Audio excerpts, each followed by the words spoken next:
தேர்தல் அறிவிச்சாச்சு. அதிமுக தாவேகா கூட்டணி அமையுமா அமையாதா, சேருமா சேராதா, தாவேகாக்கு இவ்வளவு தொகுதி, அதிமுகவுக்கு இவ்வளவு தொகுதி, யார் தலைமை, தாவேகா விஜய் தலைமையா, அதிமுக இபிஎஸ் அவர்கள் தலைமையா?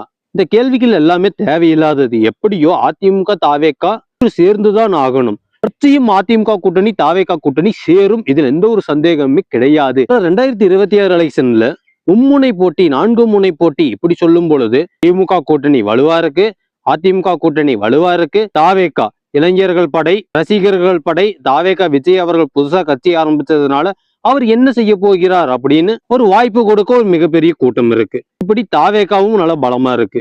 அதிமுகவும் கூட்டணிக்கு யாரும் வேண்டான்னு சொல்லல, தாவேகாவும் யாரும் கூட்டணிக்கு வேண்டான்னு சொல்லல. தாவேகா எங்கள் தலைமையில், எங்கள் கூட்டணியில் சேர தயாரா இருக்கும் கட்சிகள் சேரலாம் அப்படிங்கிறாங்க. இதேதான் அதிமுக பிஜேபி கூட்டணியும் சொல்றாங்க.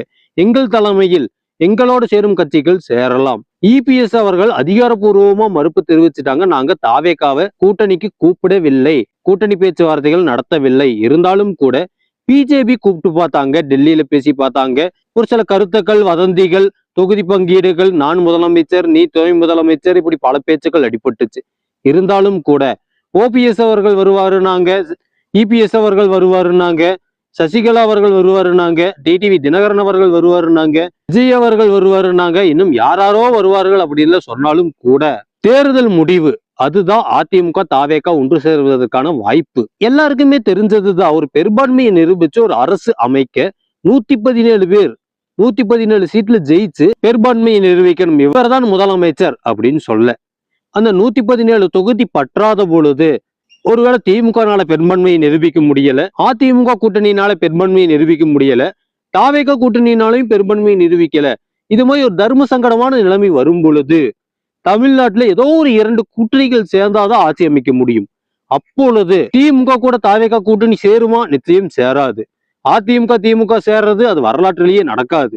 அதே மாதிரி அதிமுக தாவேகா கூட்டணி சேர்றதுக்கான வாய்ப்பு இருக்குதா? இப்படித்தான் கூட்டணி சேர்ந்து வர 2026 எலெக்ஷன்ல ஆட்சி அமைக்கிறதுக்கான வாய்ப்பு இருக்கு. அப்பொழுது யார் தலைமையில் இருப்பார்கள்? அதிமுக இபிஎஸ் அவர்கள் தான் இருப்பார்கள், தாவேகா விஜய் அவர்கள் தான் இருப்பார்கள். இவர்தான் முதலமைச்சர் வேட்பாளர், அவர்தான் முதலமைச்சர் வேட்பாளர். இப்படியே பேசிட்டு இருந்தா 2026 எலெக்ஷன்ல யாருமே ஆட்சி அமைக்க முடியாம போயிடும். ஒருவேளை ஆட்சி அமைச்சாலும் கூட அப்புறம் திமுக தான் ஆட்சி அமைக்கும் அப்படிங்கிற மாதிரி போயிடும். கூட்டணி அமைக்கிறதுல இபிஎஸ் அவர்களோ தாவேகா விஜய் அவர்களோ மாஸ்டர் மைண்ட் திமுக தான். திமுக கூட்டணியில 23 கட்சிகளுக்கு மேல கூட்டணியில வச்சிருக்கிறது மிகப்பெரிய சாதனை.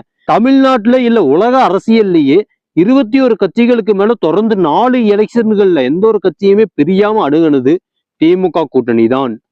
இதற்கு அவர்களுக்கு தனி அவார்டே கொடுத்தாகணும்.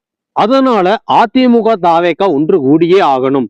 யார் முதலமைச்சர், யார் முதலமைச்சர் இந்த பேச்சை நிறுத்தியே ஆகணும். கடைசியில ஒரு முடிவு எடுத்து யாருக்கு சாதகமா இருக்குதோ அதை பொறுத்து, அந்த அரசியல் சூழ்நிலையை பொறுத்து அதற்கு ஏற்ற மாதிரி முடிவு பண்ணி, நான் முதலமைச்சரா இருக்கிறேன் நீ துணை முதலமைச்சரா இரு அப்படின்னு ஏதோ ஒரு ஒருமித்த கருத்து எடுத்து, இல்ல நான் 2.5 வருஷம் ஆட்சி பண்றேன் நீ 2.5 வருஷம் ஆட்சி பண்ணு, அது மாதிரி பவன் கல்யாண் அவர்கள் ஆட்சி நடத்தின மாதிரி அது மாதிரி ஏதாவது ஒரு புதிய முயற்சி பண்ணலாம். இல்ல இன்னும் ஒரு புதிய மெத்தட் ஏதோ பண்ணியாவது அதிமுக தாவேகா ஒன்று கூடுவதற்கான வாய்ப்பு. ஆட்சி தேர்தல் முடிந்து ஆட்சி அமைக்க நான் முதலமைச்சர் வேட்பாளர் சூஸ் பண்ணும் பொழுது சேருவதற்கான வாய்ப்பு 100% இருக்கு. ஒருவேளை திமுகனால பெரும்பான்மை நிரூபிக்க முடியாது அப்படிங்கும் பொழுது நிச்சயம் அதிமுக கூட்டணி தாவேகா கூட்டணி சேரும், இதில் எந்த ஒரு சந்தேகமே கிடையாது. இது உங்கள் கடைசி தீக்குச்சி.